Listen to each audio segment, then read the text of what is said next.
Marc Angelo Coppola, welcome to Being. Thanks for being here, brother. I'm happy to be here. Nice.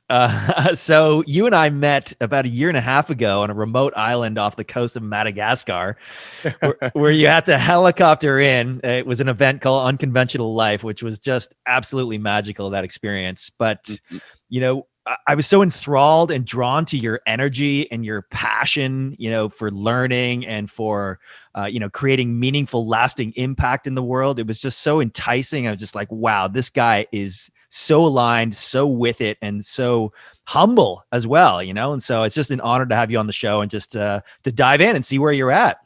Absolutely. Yeah, no, the honor is mine. And, it's amazing how our energy has impact on other people. We don't fully realize it. You know what I mean? Like, obviously I know that I connect with you. Obviously I know that I meet people, and there's certain people I jive more with than others, but it's always beautiful to hear. So I appreciate the kind words. My pleasure. That reminds me actually of your definition of ROI, which is typically return on investment, but you redefine it as ripple of impact. And that is just so profound. I love it.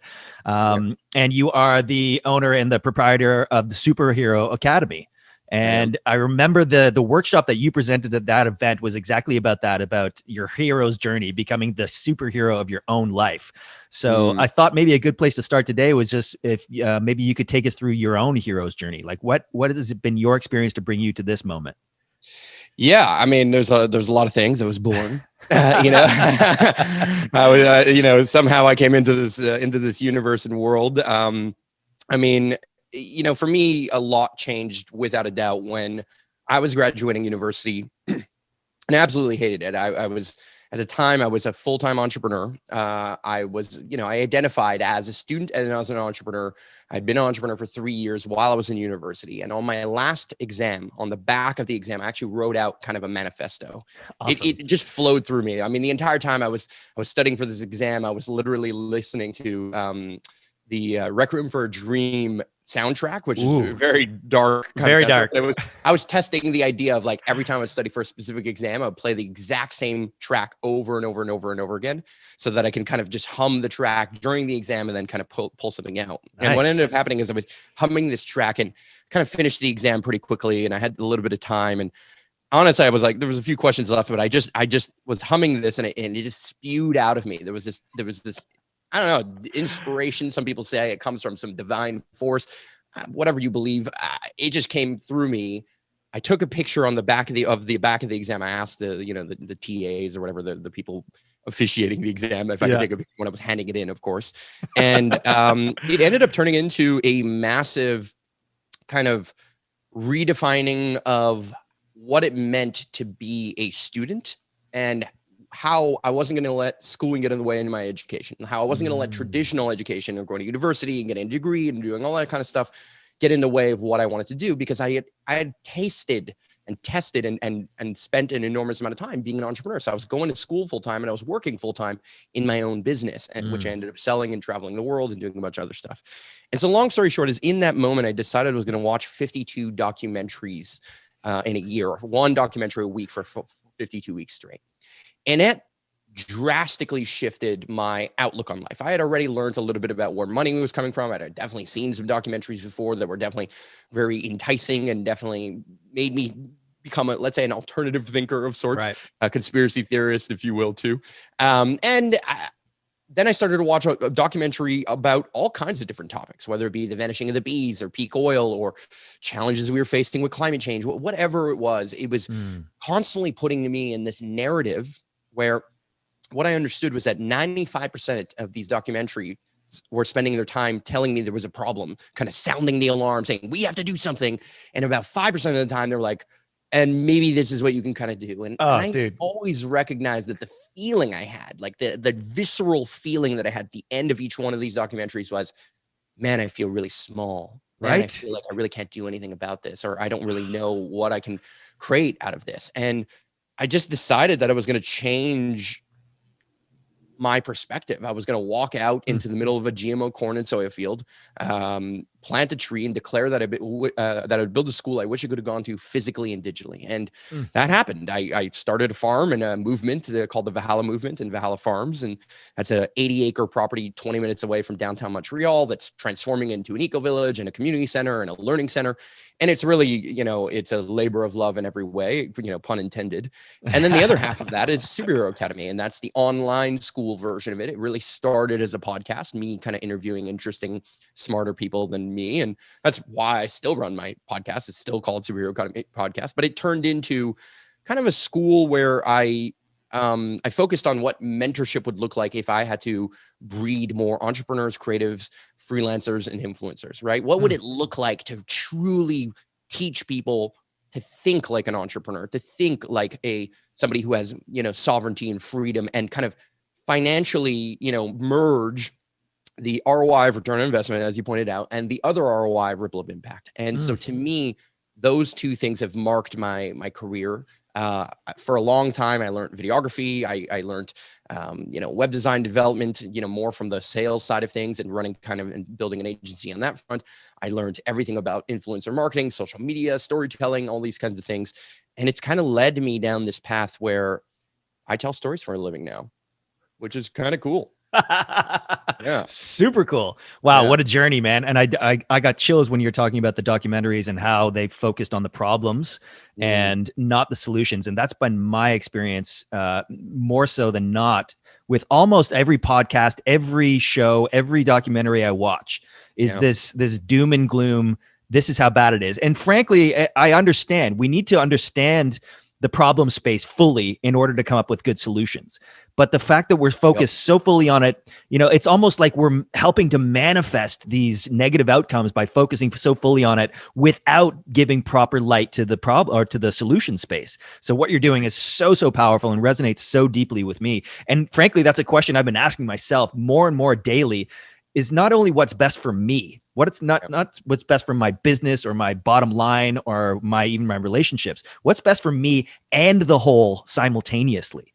Totally. And I think that's what you're getting at. And so for me, exactly what I'm getting at. I call it solving the tragedy of the commons. And honestly, I truly believe that the number one thing that's best for you is actually to think about your community, because your community is going to support you. That's how your business, that's how all my life is run, right? I've done amazing things for amazing people. And then those people talk to other people, and eventually people call me up and they have some request or some question that they have for me. And how I pay my bills and how I make this kind of stuff happen is magic and hard work, right? I've been an entrepreneur for 14 years as of tomorrow or whatever. Yeah, as of tomorrow, I've been an entrepreneur for 14 years. Wow. Congratulations. Thank you. Yeah. Thank you. Dude, I'm like two years in, so I've got a lot of learning ahead of me, but it's what a journey though. What a fascinating, revealing journey to really dive into what's under the surface for me individually. And then to, use that knowledge and move through that space of more grounded wholeness awareness into the world to be of service. And that's what entrepreneurship is for me. But I think there are some major challenges to what you're talking about, the tragedy of the commons. How do we solve this on a global level with so many factors like environmental, financial collapse, racism, all the things that you can go down the list that are critical existential factors right now. Cool. What is at the base root of all of it, in your opinion? What do we need to change first? Yeah, so this is a big question. And, it is a big question. I'll say that I don't have all the answers, obviously. Either do I, but world problem and hunger and all the challenges on the planet. But it is a worthy discussion. It is. Yeah. And what I can say is what I've learned building community, both physically and digitally, is at first, when I first started Valhalla and the farm and all these things, it was really about a revolution mindset. It's like, we had to change everyone. Everything has to change. And if everyone knew better, they would do better and so on and so forth. And I was kind of hell bent on really changing the way that people thought about things and the way they perceived the world and dealt with, the challenges that we were facing. And so I really focused a lot on that exact aspect of things. Change. Right. How can I change people? And the way they believe. And now I've actually kind of retraced my steps. And I would say that I'm focused a lot less on change and I'm focused a lot more on what I would consider to be inevitabilities. Ooh. And so there's some level of way that humans respond to the world around them and to the opportunities around them and to doing the right or wrong thing based on whether or not certain things are an inevitability. And what I mean by that is, as long as something, a technology, for example, is better than the existing system, it is inevitable that that technology will eventually beat out the current system. And even if it's not that exact one, the next one or something similar to it will beat out that old system, and that old paradigm will start to kind of melt away. So for example, to me, cryptocurrencies and blockchain enable a better system of exchange that is more trackable, traceable, simpler, better for cross-national or international travel. It's better for 1,001 different reasons than the current banking system. Now, am I saying you should go and throw all your money into Bitcoin tomorrow? No, but there is an enormous amount of value, and that technology and the systems of that technology are an inevitability that will motivate us to learn more and more about how these things work and how we can participate in them. And yes, the existing power structures and the existing financial system and all the money that's going to flow into it is not all going to come from the everyday you and me people. They're also going to come from institutions and people looking to take advantage of those things. But inevitably, that technology is going to be better. So is self-driving cars and electric cars, in my personal opinion. Why? Well, it's because it's easier for me to not drive than it is for me to drive. And as long as self-driving cars are better than human cars, meaning we have less accidents, they perform better, at the end of the day, there is an inevitability to that change. And so what I've learned from people like Elon Musk is, he kind of operates on something called first principles thinking, which is much more of like a physics kind of way of looking at the world. And I would say that I operate from first principles thought, which is there's a way that humans make decisions that is very, very clearly self-motivated. And if we can align those self-motivations with the collective good and the solutions of sorts, or some level of the solutions, or the direction of the solutions at a minimum, and we make those solutions inevitable, well, then we empower people to make those choices. And so it's come to my, just my understanding that I'm not really going to motivate an enormous wave of people to change their reality and the way that they think about themselves, specifically when it comes to self-preservation and things that are essentially inherently human. Yeah. Right? And I say human, instinctual, even animals have these instincts, right? So there's elements of humanity and life that are not going to be changed. They are first principle, like when it comes to our social dynamics. And so rather than trying to fight the tide, I've decided to kind of work with it, right? How can I use, just so if you've ever studied anything in martial arts, some of the martial arts will teach you that instead of trying to meet a fist with, with something that stops it, why not use the power of the momentum that is already there to kind of let it flow into the next piece. And I think companies like SpaceX and Tesla have done those types of things. Like satellite internet is going to be better than non-satellite internet for many, many places on the planet. It's going to disrupt naturally because it is a better system than what we currently have in many different ways. Now, is it better in high density locations like New York City? No. Is it going to be better, however, if you're in the middle of Wyoming? Absolutely. And so that company or that organization or that technology is going to win. And that's going to make ripples in the system. And so I think that there's a lot of technologies and a lot of solutions that require us to consider what is better. But there are a lot of things that we still don't quite know about. And so there is a war, let's say an info war, on what we pay attention to. And it's actually not just perpetrated by some group of people behind some curtain with smoke in the background. It's not quite like that, I don't think. At least I don't feel so. I used to think so in many ways. I do think there are people who conspire to keep technologies or things under wraps. There are people conspire to, stop the status quo from moving into a new paradigm and kind of maintain the old one.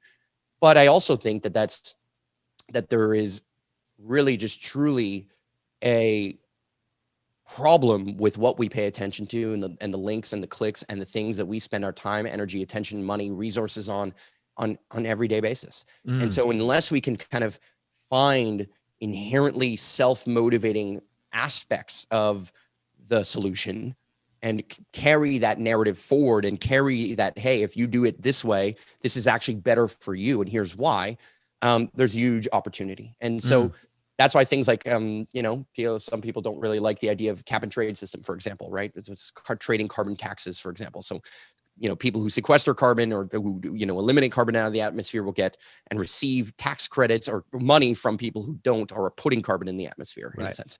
And that is an inherently kind of an economic way of transferring wealth from those who are polluting to those who aren't polluting or those who are sequestering. And that inherently will bring about more and more and more motivation for us to embody the solution. And so, I've yelled for years that I think people should plant trees. And when I started talking about the economics of why I think one tree today, which you buy, let's say a fruit tree today, you buy for $25 or a 2-year-old fruit tree, in its lifetime, it will sequester 1 ton of carbon in 40 years, let's assume, right? That 1 ton of carbon in Canada right now is $30. And by 2030, it's going to be $170 per carbon ton. And that's only going to increase because the problem, the runaway train that is climate change, is a big issue. The second I explain to them that if they buy a tree today, it's actually one of the best investments they can make, and inherently is the best thing that they can do for their wallet, all of a sudden, it's not just planting a tree anymore. It's actually an investment. And then it's self-motivated. It's playing into the natural force that is our inherent greed. And I would love to believe in a world where we are less greedy and we can conquer some of these things. And I think that that's possible, and we do sway in certain moments. But I think that most of why Bitcoin is high right now is because we're greedy, and that's fine. You know what I mean? I think most of why Tesla shares are skyrocketing to the moon is because we're greedy, and that's okay. And because it's still passing the torch in the right direction, and my version of the right direction. Yeah. Wow, man. So much to unpack there, so much wisdom jammed into that. And I resonate with a lot of what you're saying. One of the things I want to come back to, though, is this idea of inevitability. And I think your description of it is not flawed, but there's maybe a better way to define it, because inevitability, it assumes that it's the inevitable outcome that's best for everybody. And that's not necessarily the case. So I think progress and change is inevitable, but there is a distinction between what ought to be brought in as the best technology versus what's best for, say, the small group of people behind the curtain, for example, whoever they might be, right? And so we have this exponential technology that we're relying on to come up with the solutions, but we have a moral, ethical code behind it, or maybe it's greed fundamentally that is pushing it in a direction that may not be good for the planet or for the common people. Right. And so there's this distinction of what ought to be versus what we're doing. And so, yes, progress or inevitability of progress, but in what direction, at whose benefit, at whose cost? How much harm are we externalizing by bringing in, carbon tax or, whatever the case may be? We have to look at it from many different angles. And what you said earlier, though, as well, is there needs to be a system that incentivizes my best interests to be in line with your best interests. Because right now it's the opposite. We're in a system of capitalism where it's competition. I will do anything to gain strategic advantage over you, right? Regardless of how I'm externalizing the harm. And that's the problem, right? And so at the root of all of this, for me, the question I keep asking is, how do we align our incentives where my best interest is in line with yours? So you becoming more self-actualized, more profitable, more productive, whatever it might be, is in my best interest, right? And that's fundamentally the only way we're going to overcome this. Absolutely. And unfortunately, the entire economic system is based on some system that there is more debt than there is money. And so we have a system of competition that is inherently broken because we are constantly in a growth paradigm, and we value growth in every single way within this economic system. Right. And so unfortunately, it's impossible. I'll even dare to use the word impossible to say that at scale, we cannot scale trust in a inherently competitive system. Yes. Okay. But in Bitcoin, or something like Bitcoin, like a blockchain technology, for example, I don't need to trust you to know that all the computers in the network or all the servers in the network are saying the exact same thing. I don't need to know you. Yeah. So I'm inherently collaborating with you by putting my computer or my system into the play, and all the systems in play are saying the exact same thing. So I don't need to know you to trust that system is fair, equitable, and working in kind of a collaborative method. Totally. And so this is what I mean by Bitcoin and blockchain technology is inherently a collaborative system, a technology. Trustless. It's literally a technology that is collaborative in every way. Yeah. And we can't just print money out of nowhere. Like, I mean, look, with the entire situation that happened in 2020, I'm not going to say the word because I know it, shoots down the algorithms, all the different things. With the situation that happened in 2020, we decided as a collective somehow, not I didn't decide this, but our governments decided, or I'll say the American government, for example, decided it's going to print 40% of every dollar that has ever been printed in history. Insanity. Complete insanity. The inherent problem in that is that all the dollars in your bank account are now going to be worth 40% less slowly, but that's going to start to ripple out. Well, guess what? That only drastically creates a bigger and bigger inflation to those who have assets and those who are fighting for kind of, it essentially accelerates competition. Mm-hmm. And that is scary in every way. You know what I mean? Like, and so many people are trying to chasing yields, trying to find ways to kind of cover their ass in many ways. And that's sad. But if we move to, I guess, systems that have different competing forces, right? And so this is back to the kind of the idea of inevitability is what's beautiful about blockchain is there's so many blockchains that we can actually eventually land on one that is kind of better than the other. And I'm really not saying it's Bitcoin necessarily. I actually don't think Bitcoin is the most efficient of systems, but the fundamental technology that is blockchain and some other coins that are out there have really interesting macroeconomic and really brilliant thinkers that have put in time and energy to make a very powerful code, a very powerful way of distributing wealth in a very equitable fashion. And I think there are inevitable truths that we're going to lose jobs to automation. We're going to lose jobs to the ability for us to work from home or to now hire people abroad that are willing to work for cheaper and all the different things that are going to happen. And so there's kind of these forces at play that I think are baked into our future that I don't know that we're going to be able to solve. And I don't know that we have to solve them. I think that we get to find ways, however, to scale trust. And I think the way we scale trust is we build really great decentralized technology and we'll find a way to do that. I think more and more we will see. I believe the future is bright in many ways, as much as I'm a doom and gloomer and I can get really caught up in some of these things. I do believe the future is bright in many ways. I just think we're going to have it's not going to be bright for some periods of time. There will be massive potentially ecosystem collapse when it comes to the oceans, when it comes to coral reefs, when it comes to the amount of deforestation. And it's not because of my opinion. This is not this is not a political statement. This is, we are cutting more trees than we're planting. We are fishing more fish than are regenerating in the ocean. We are just destroying ecosystems at this point. And we're doing that in the name of competition, and we're doing that in the name of profit, and we're doing that in the name of that's what's best for me and for my business and for my community, my family, those types of things. Totally. But I think that that's changeable. Yeah, no, I do too. I have a lot of hope. Like, it keeps me getting up in the morning. Like, otherwise I just put a gun in my mouth. It's fucking dire. If you want to go down that path, it's doom and gloom real fast.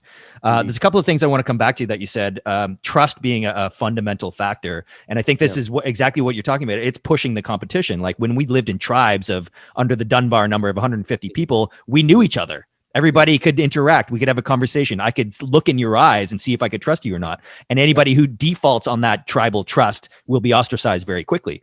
It's when we got beyond that and we started going into villages, nation states, capital cities. It's the incentive for corruption and for hiding shit became that much. If I can get ahead by screwing you, of course I'm going to do it. Right. Yeah. And so it's been baked into our economic model, this idea of competition and corruption. And we're seeing the zenith of it right now, because now we're, it used to be, okay, shit happens in India or shit happens in England. It doesn't really affect me over here in Canada. Now we're global. Now everything happens to everybody, right? And the biggest banks, I mean, look, what was it? Last Friday, the biggest banks got had in a scandal where this guy had $200 million, a hedge fund had $200 million, went out and borrowed a bunch of money and then block traded the whole thing. On $200 million, he made $15 billion, but he left everyone else holding the bag. Right. I mean, that's so in all of their greed, they all got screwed in terms of, I say not all the banks got screwed, but many big, large scale institutions really got their ass handed to them. And so there's something, I mean, look, I love what you said about Dunbar's number, right? We used to understand trust in a very different way than we do today. And I think what's interesting now is because we're in such a global system, we experience the consequence of war or of fighting much more rapidly than we used to. Yeah. I think the propensity for massive scale global war is going down because we are understanding more and more perspective, and we are getting more and more perspective coming to us. But we are also becoming less and less interested in kind of mobilizing ourselves, because unless it's quick, easy, cheap, unless it's essentially inevitably better for me and cheaper and easier for me, it's hard to motivate people to do the hard thing. And that is a worrisome trend. What do you mean about the hard thing? I mean, the hard thing is, like, for example, like, how many people want 6-pack abs, right? We know now with enough information and enough study and enough science, and plus, and even then, I think there's so many competing forces and things. Like, oh, we should be keto and we should be this and we should be vegan. Everything is in every direction. But what we know is that if good diet and exercise daily, and you eat your kale and you do your sit-ups every damn day, you'll have a 6-pack abs. But the truth is that I think it's 1% of people actually have like what is considered to be a 6-pack. Well, so it's not because we don't know better. We do know better. Yeah. Right. We know what it takes to get them. And 90% of people probably want 6-packs, but they don't have it because it is increasingly harder, it seems, to stay focused because we're living in an environment where competition is so fierce that if you have to keep up with inflation, keep up with, and I would call it inflation, devaluation of the currency. So if you have to keep up with the rising rents and rising rates to just stay alive, to do the thing that you're trying to do in a continuously more and more competitive environment, where you're not only competing now with your fellow human, you're competing with your fellow human across the world and technology. You're competing with technology, vying for your job and finding better and better ways to do it more and more effectively. Well, then you're in more and more and more of a scenario where you have to act quickly. You have to look for the quick win. And that short term. So what it's doing is it's shortening our attention span, but more consequentially, let's say, is that we are no longer really good at making long-term decisions. Yeah. And so that's one trend that is without a doubt in our generation, my generation, where we are seeing less and less and less into the future. And that is very, very, very scary, because that leads to us not seeing the kind of the pitfalls and the brick wall that is, at the end of some of these paths. Yeah. But even worse than that, even if you see the brick wall at the end of these paths, you're incentivized to take that action now because it's baked into the economic model. Like if you and I are in competition, like I need to put food on my family's table, I'm going to cut that tree down. And if I don't do it, you're going to do it. But it's that tree. If all of us are thinking that way, 7 billion people are thinking, I just need to feed my family today. I'm going to do anything to make that happen, regardless of the externalized harm. That's an unsustainable solution. And that's baked into the economic model. So what we value at the core level is the problem. And it's this greed, this profit at all cost mentality that's driving all of our extinction, paths. So again, the question comes back to what is at the root of all of this? We're talking about rivalrous win-lose dynamics, these competitive dynamics, these fragile systems that we build that get more fragile the bigger they get. These are unsustainable. So I don't know if you're familiar with the metaphor of game A versus game B, but there's this is what they talk about, the game A, game Bers is at the basis of it is fragility, rivalrous games, and then top-down broadcast media, which is obviously changing. Now it's becoming more decentralized somewhat. Well, the internet was supposed to do this. It kind of did for... No, but it did. It did it, but then it re-centralized. And then it re-centralized, and exactly. And it's going to uncentralize one more time. The blockchain and decentralized tech is making a rise yet again. And we are the Internet 98. Blockchain is Internet 98. That's what it is. I totally agree. It's going to do the same freaking thing because that's how humans work. We're all going to run in at one point, and then we're all going to run out when we get scared. And that's the way that herd mentality works. But those who are ahead of that and can see longer term vision can understand that we are in the Internet of 98 because we are going to decentralize again. Yes. And that gives me a lot of hope on the tech level with crypto and blockchain. That gives me a lot of hope, decentralization. And on the more micro level, on the human level, I'm still a big believer in personal development at the core of it. If I self-actualize, if I do the healing, if I do the work to become a whole human being, then I become more enabled to show up in community, in conversation, in collaboration with other people who've done the work. And we create a coherence, we create a nodal point, and this happens all over the world. I believe it's happening all over the world. Decentralized nodal points of higher consciousness, collective intelligence, which will eventually become a bottom-up solution driven by the blockchain. And so this, I'm getting chills just thinking about it. Like, this feels like a solution, right? I mean, I think it's happening. Yeah. I think the solution is underway. In many scenarios, the solution is underway. But then and in other scenarios, it's not. And then other scenarios, it's not. But then my conspiratorial mind goes to, okay, well, wait a minute. There's very smart people, psychopaths at the top of this chain who've thought this through.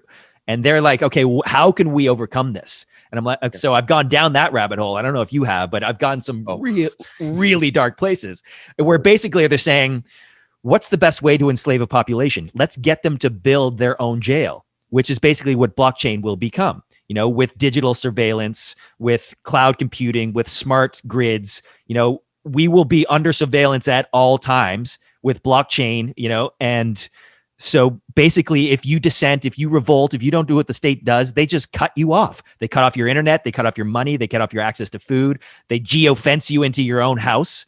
This is scary shit, man. Like, this is neo-feudal, technocratic digital slavery, basically. Well, right? I don't know about you, but if you looked around the world, that happened without that technology in the first place. So just going to throw that out there. I mean, look, you'll always be able to use fear as a motivator to get people to play into the control state. But out of the financial crisis comes Bitcoin. And so I'm going to believe that out of as the geofencing kind of happens, as we kind of technologically can control and monitor everyone and use AI to do these different things, we'll also build AI, and those things will also build the solutions that help these things go forward, right? Like, AI could lead to our destruction. Yes, 100%. It could be used against us, and it will. Yeah.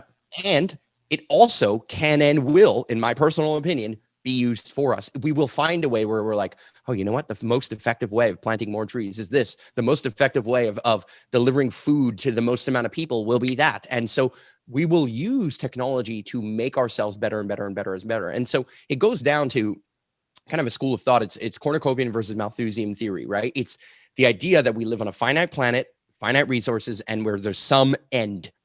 That's one side of the equation. The other side of the equation, we live on a finite planet with finite resources, but 1% of us are geniuses. And that 1% of us is always going to find better and better ways to do the technology so that, it used to take 90% of us to make all the food that we used to eat. Now it takes like 2 or 3%. I think of our people are farmers around the world. That's not an enormous amount of people. And so, but what's amazing is that's still feeding 100% of us right now. Right. I get that some people have food scarcity and all those things. I'm not trying to be insensitive about that. What I'm trying to say is that we found ways to do things better. Now, better is not necessarily great, right?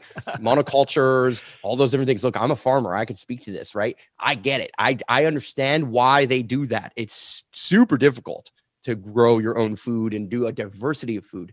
But what I think we are lacking is more and more ecosystem level designers.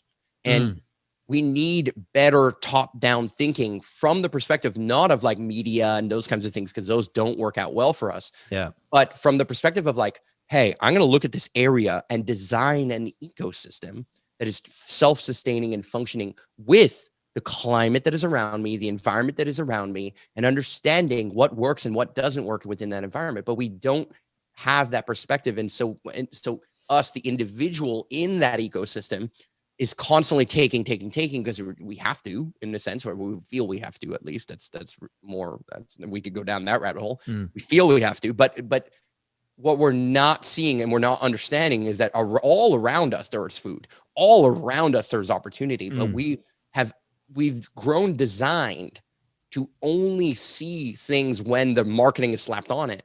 We've grown, we only understand that something is for us to consume when it's in a package. And that's so crazy, right? Like that's where we've lost our way. We've lost our way in some reality where we are no longer fully observing the environment around us. And part of that is because we can't afford to. We have to walk super fast from here to work to do the things so we can pay the bill. But that's an endless rat race, and we both know it. And that's why you're in Costa Rica. That's why I go to places like Mexico and go to Costa Rica as well. I mean, there are these pods, or these places, cities, towns, eco communities, places where people are gathering with kind of a different mindset. And I believe that just as many people are conspiring for good. In fact, significantly more people are conspiring for good than there are conspiring for evil. I totally agree with that. And, coming back to awakening and personal development, there, I believe, is a tipping point and a number. I'm not sure what it is. Some say 10%. But in order to facilitate the next phase shift of consciousness for humanity, it's not going to take everybody awakening all at once, and more people are awakening by the moment, by the minute, based on, the catastrophe we've seen in the last year. But, if we reach a tipping point of, say, 10% of people that are awakening, the tide will turn. And I believe we might even be past that tipping point already. We're just waiting for the manifestations to play out. So again, that keeps me getting up in the morning. But I want to come back to what you said about like most people are at the level of survival, especially now with so many people losing their jobs and food scarcity, that they can't even think about, 5 minutes, 10 minutes, 10 years into the future. They're thinking about right now and how can I survive in this moment? So even for me, like I've got a family, I've got to work to keep food on the table. I want to build a farm. I haven't gotten to it yet. I haven't had the resources. I haven't had the time, so that's on my radar, but I haven't gotten there yet. But I do believe that model. There's a place in Costa Rica called Punta Mona. I don't know if you're familiar with it, which teaches. I hosted an entire event there. Of course, Stephen Brooks. Twice. Yeah, of course. So I went there last September and I was just fucking blown away. Just the energy of the place, when you intentionally create a community that is growing their own food with love and community and conscious intentionality, everything fucking changes. Just your vibe, your energy, being in that environment, being connected with nature, knowing where your food from. We're eating food that came from like 5 feet away, 10 meters away. It's grown right fucking there. There's no travel. There's no other energy inflicted into it.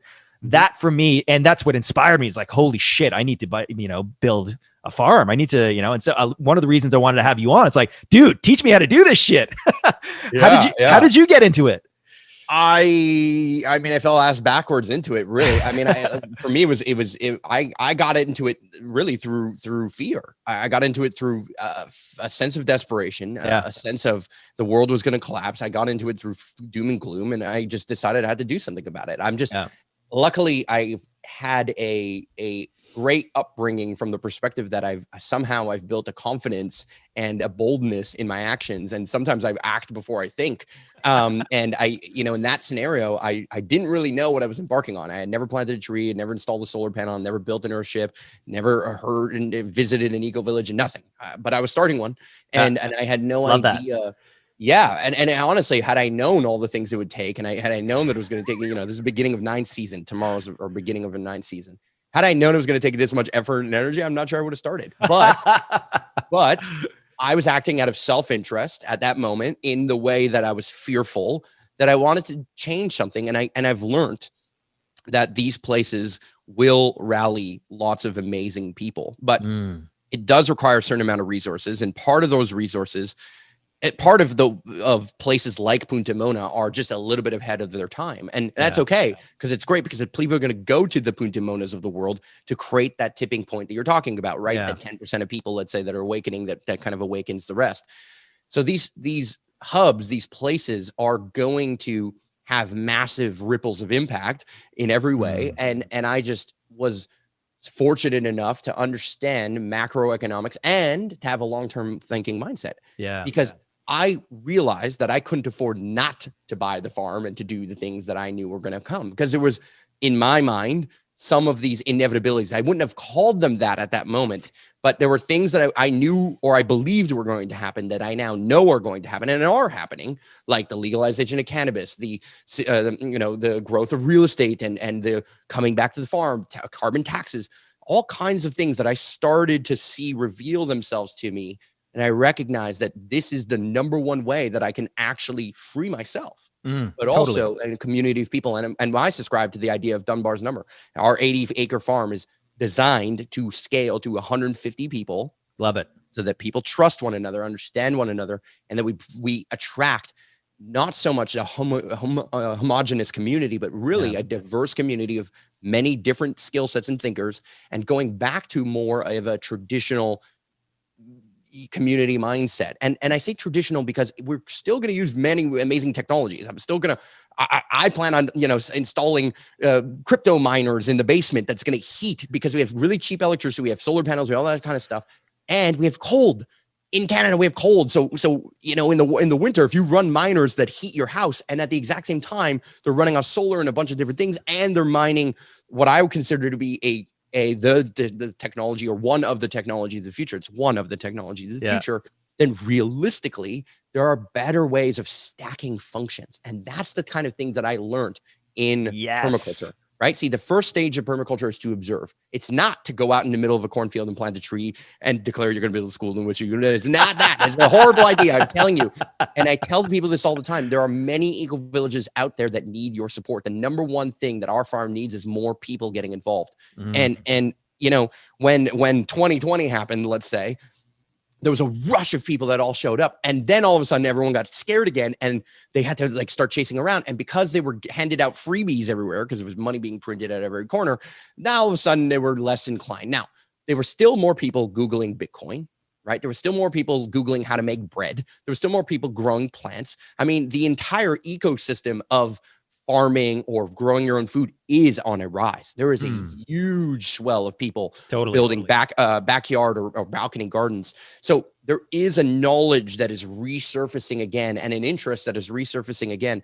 And I think we're, in the same way that we had kind of a financial crisis and then kind of a social movement, a rise of the protester. We had the kind of, the Arab Spring, Occupy Wall Street, all that kind of stuff. We're reliving that cycle right now. We're going to see that kind of similar cycle play out. There's going to be more unrest at some point, probably in the near future. And I say near, not like next month or 2 months from now, but in 2022, maybe, or 2023. And then we're going to see a huge swell of these projects and communities and solutions come forward. And what I like about that is I do believe it's an inevitability we'll have universal basic income. And we have the technology that will be able to hand that out in a faster, more efficient way than the way that we were doing it through politics. So great stuff is going to happen. I think really, really cool things. But again, pain. There will be pain. And it's not to say that it's going to be great for everyone at all times, but in general, the trend will go well, I think. Marc Angelo, it's such an honor to talk to you, man. It's so inspiring, man. This is what I remember about you, your passion and your knowledge and your wisdom. It's like, and your hope, there's so much to be hopeful for, so much to be grateful for. And so again, looking and becoming aware of the problem space in order to come up with adequate solutions is so important. And you are a primary example of somebody that's doing that. So thank you for the work you're doing in the world, brother. I'm trying. I always feel like I'm really not doing as much. And I feel like I'm always trying to get my stuff together, but I've learned to embody more and more of an ecosystem like pace, which is just move slow, move in the direction of change, move in the direction of inevitability, flow like water. And you said something there I really want to touch upon: scale gratitude. Yes. I think the number one thing, if you're an entrepreneur listening to this, the number one thing that you can do beyond Facebook ads and funnels and this hack and that hack and do this thing, blah, blah, blah. Look, I've done it. Okay. I've reached hundreds of millions of people online. I figured it out how to do that, not only my own brand, but other people's brands too.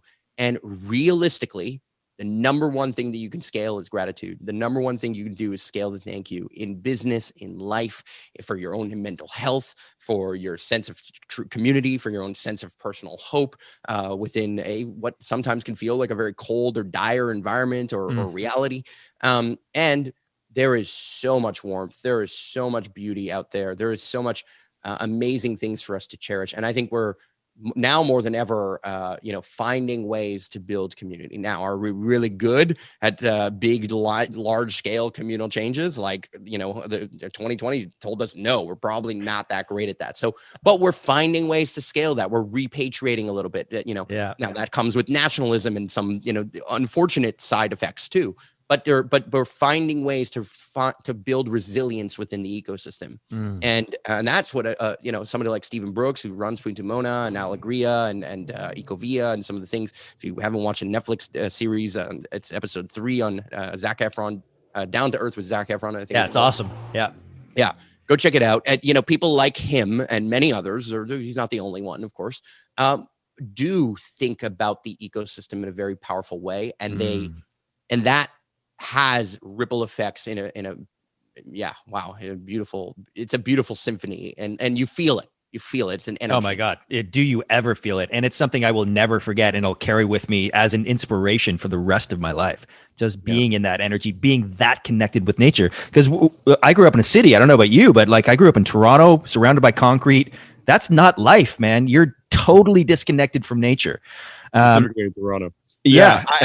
I say this is in Montreal, or there's, it's like a Boston, New York thing. Totally. No, I mean, I'm joking. I also grew up in suburbia. I grew up in Montreal, the suburbs. I didn't really know my neighbors. I grew up in a scenario where the ecosystem was good because it yielded what I would consider to be an incredibly privileged life for me. Yeah, me too. My parents worked insanely hard to provide that for me. And so do I, right? I've been an entrepreneur for 14 years. I've been doing 10, 12-hour days for as long as I can remember.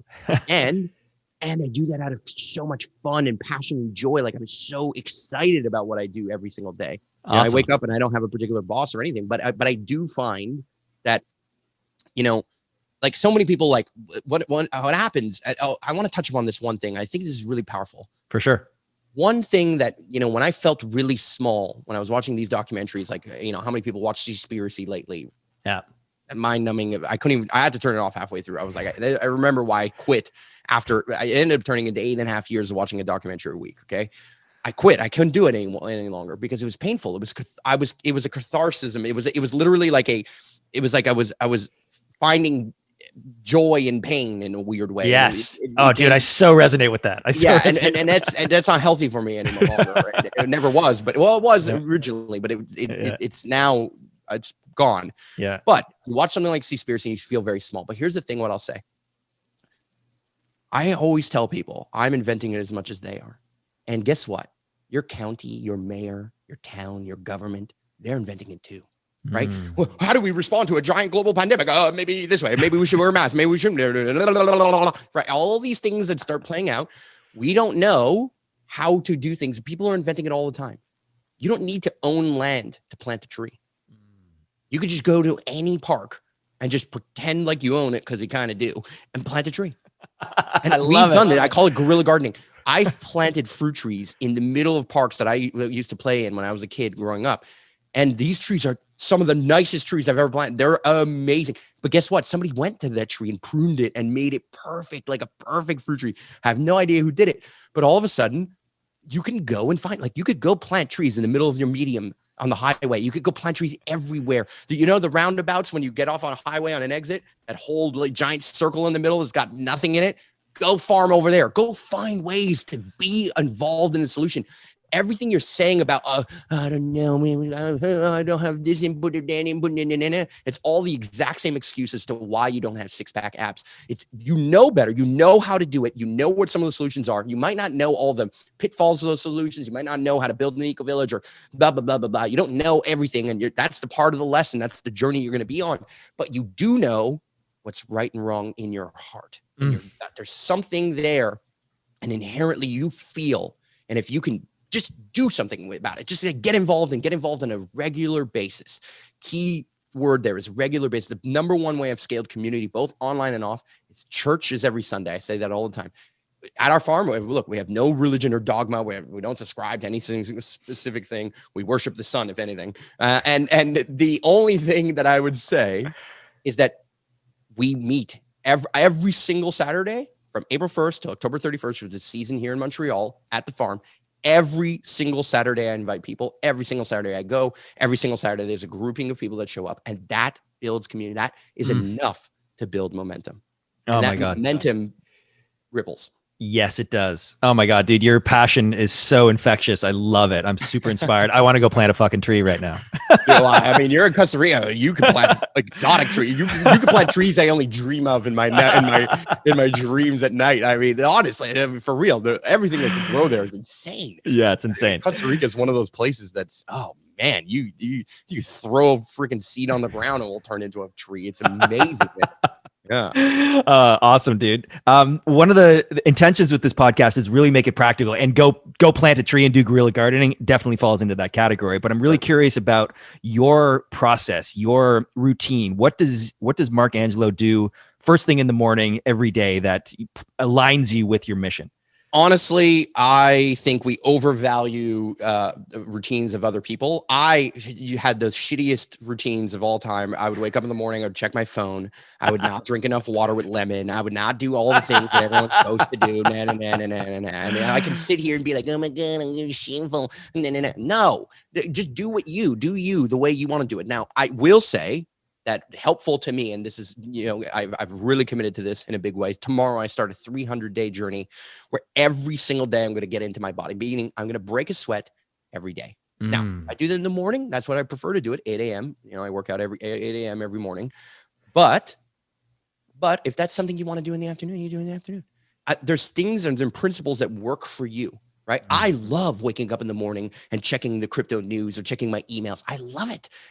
And I'm not going to change it because it works for me. It's a way that actually kind of gets me into my mind, gets me into my body in other ways. Now, for other people, that's a nightmare, right? They should wake up and they should do meditation. They should take a cold shower and do all those things. I've tried this stuff. I get it. I understand. And there's benefits to all of those things. But I violently, not violently, I highly, highly suggest that you make your own version of that routine and you just stick to that. But I will say consistency is very powerful. Yes. If you could do something every day, that does build momentum for you where something, your own confidence scales with consistency, right? So if you consistently work out, you're going to consistently get results, then you're going to do really well. And then you'll get feedback from the ecosystem around you, from people around you. And then all of a sudden you're on that train and that momentum is there. The same is true for any habit that you want to find. I love the book Atomic Habits by James Clear. Okay. Phenomenal. The number one book that any one person should read on the planet. Shout out James Clear. He's a former guest on my podcast. Habits are everything. You are a creature of habit. And so I ask you what are your fundamental habits? For me, it's reading the news, little things. And reading the news for me is not like turning on CNN. Okay. I have a wide spectrum of amazing, talented human beings that send emails and text messages and all kinds of things every morning. And I love absorbing that, grabbing a nice coffee from the Italian shop downstairs, which I provide eggs to, and I trade my eggs for coffee. I don't pay for my coffee, and I give them eggs. They don't pay for the eggs, and that's that, right? Beautiful. And I work out, get in my body. I think it's huge. Yes, I totally agree with you, man. Your routine should be personalized. It should be you doing you. But I think the trap that people fall into is patterns, conditioning. And we get this from the media. We get this from our authority figures, from our childhood. We're conditioned to do certain things, and then we get stuck in negative patterns. You, on the other hand, have awakened. You're doing everything you do with conscious intention, which is a big difference. My brand says that, like, somewhat. I do stupid things too. Like, I eat unhealthy foods too. Like, look, I'm not perfect, but I'm definitely, what I'm good at is catching myself. What I'm good at is understanding. Exactly. I've learned how in my pattern to build a new pattern that says, hey, wait a second, you've been on this pattern for a minute. Is this really you? Yes. I ask myself that question. Is this me? How did you cultivate that level of self-awareness though?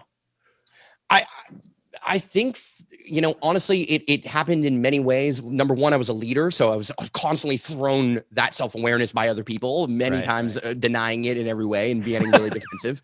That's my conscious pattern, blah, blah, blah, blah, blah. Right. But, and I get it. But I think most importantly, I really truly wanted to be better than the person I was yesterday all the time. And so I found a way to kind of build small habits that enable me to feel really good. Look, one of the things I suffer from is some form of anxiety and depression. At different moments, I can be way more depressed and way more anxious than other moments. And that anxiety comes like I'm in Tulum having the best time ever on the beach. And I'm like, wait a second, boink, spike anxiety. And now all of a sudden I feel like I'm on a rat race and there's too many things happening and I don't really know what to do. But guess what? I've learned that when I feel that way, the best thing I can do is take my mind and all the things that are on my mind and write them down in a brain dump. Beautiful. Not a journal, not writing some dissertation, just a brain dump of tasks that I get to accomplish. And then I take that brain dump and I put it into my calendar and I start prioritizing those things. And I work on those priorities on a daily basis. And for me, it's just, it's kind of to the principle of what made Jerry Seinfeld great as a comedian. He says, look, I write jokes every day. The only thing I try and do is not miss a day where I write jokes. Now, some days I should wake up and I write jokes and they're horrible. There's jokes I've written you'll never see. Yeah. And some days I wake up and write jokes and I'm on fire and I write 3 of them that are going to end up in my next special. The point is that the consistency in valuing momentum is worth more than valuing the result of any one action.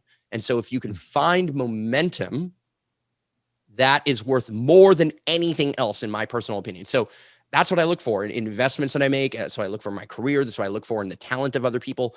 I would rather somebody who's really consistent, hiring somebody or working with somebody that's really consistent, but consistently gives me an 80% rather than somebody gives me 100% one day and then 0% the next day and 100% and 0% and it's all over the map. It's too difficult to. So I found ways to balance myself within that. And I must say that the last key to that was I started outsourcing things that I refuse to do. I refuse to cook. Never going to cook ever, ever, ever. I love barbecuing, but I'm never going to cook. I refuse to do it, but it doesn't mean I eat unhealthy. It doesn't that I have a chef who makes meal prep and I refuse to do it because it's just not my highest excitement. I refuse to do these things. So I found where my non-negotiables are. I found where the lines in the sand are for me and what I really want to do and what I want to scale. And yeah, you might think I'm lazy because I don't cook, but guess what? I spend the time doing other things that are valuable to me and that are valuable to others. And yeah, I'll pay $12 for a meal that comes in a container that I wash and send back to her and it gets reused and recycled the entire time over and over and over again. It's actually causes and on the ecosystem actually causes less stress in every way. It's actually more sustainable for us to give energy to, like, rather than all of us owning. Okay. One thing that motivated me to start Valhalla was I hated the idea. This is what, seriously, I hated cutting my own grass. I hated the chore of cutting the grass. And I never freaking understood why everyone planted grass that we had to cut every freaking week. And I didn't even understand why you had to cut it in the first place. I liked it a little longer. And I didn't understand why we had grass in the first place. Right. But I used to honestly have the idea, what if I got all the neighbors to chip in on getting one of those big lawnmowers? And then we can cut the grass like 4 times as fast because we could just, go up and down real fast on the tractor. And then I could cut the grass 1/4 of the time that I'm currently cutting the grass because I'll do it one week, that neighbor will do it the next week, and so on and so forth. And I was collective thinking. But the way that consumerism works is that we all have ladders and drills at our house that we use like 2 times a year. That's inefficient. That's an inefficient system. We don't all need a ladder. What we need is access to a ladder. We don't all need cars. What we need is access to cars. So those things are going to be inevitable. Why? How? Well, we have to scale trust. How do we scale trust? Well, you took the ladder, and we know you took the ladder because the blockchain tracked that you took the ladder. So now you're going to bring the ladder, and you're going to take the ladder, but you're going to bring it back. But now we don't all need a ladder, and that's better for all of us. Stacking functions. Planet. Exactly. We have to find ways to stack functions. I love it. And it's just, that will happen, right? Yes. Oh my God. So much wisdom, dude. We could talk for hours and hours. What an honor and pleasure just to drop in with you, Marc Angelo. Thank you so much for your time today, dude. I'll ask you one more question. If you could take all of your experiences, all your wisdom gained, and distill them down into one message or one sentence, what would it be? So it's a 2-part sentence. The first part is,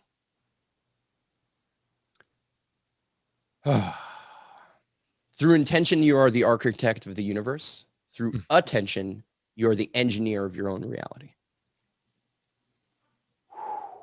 To express that, the 2 key words that I see there are intention and attention.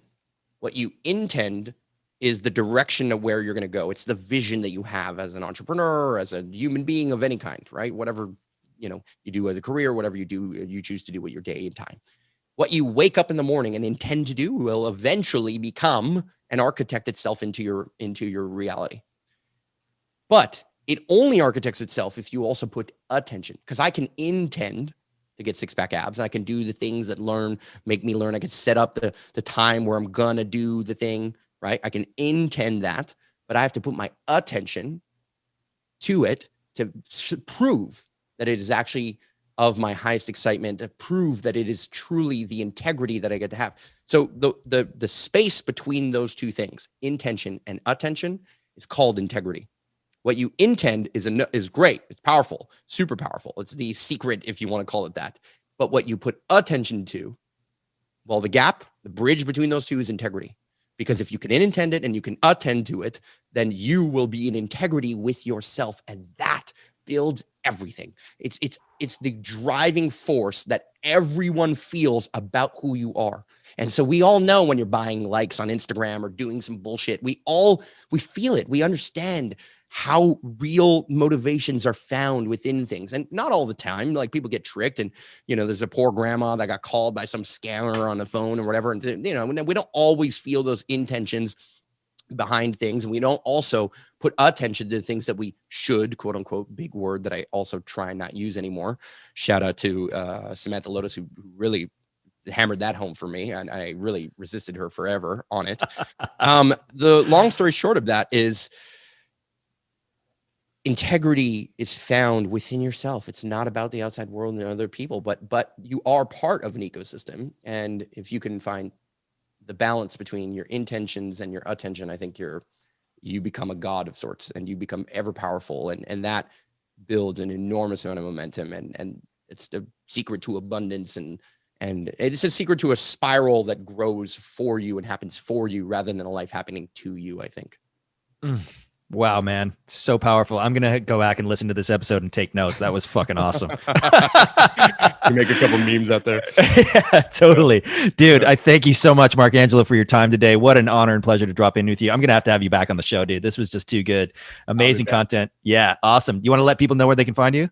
Oh, you know where. If you got all the way to the end of this podcast, you know where the links are. Now, what I would prefer that you would go and do is, if you like this episode, go support this podcast. Click like, hit subscribe, look. If you've listened to this entire episode, it means you like this podcast. You like the host. Maybe you like me as a guest. You kind of like me as a guest. You haven't decided yet if you like me as a guest. If you want to decide, you can find the links where you always find the links. Yeah. But what you can do is show some love. You can take a small amount of attention and, leave a little like, leave a little comment, leave a little, rate the podcast, do a little something like that, because that's what you should be doing for people who you care about. So show us a little bit, give us a little bit of attention. Now, you already did. That's how you got to the end of this podcast. And I thank you for such. We'll see you in wherever, in the ether, in the internet, I'm on all the platforms. Awesome, brother. Thank you so much, Marc Angelo. What a pleasure, dude. We'll talk to you soon. Great. All right. Peace, brother.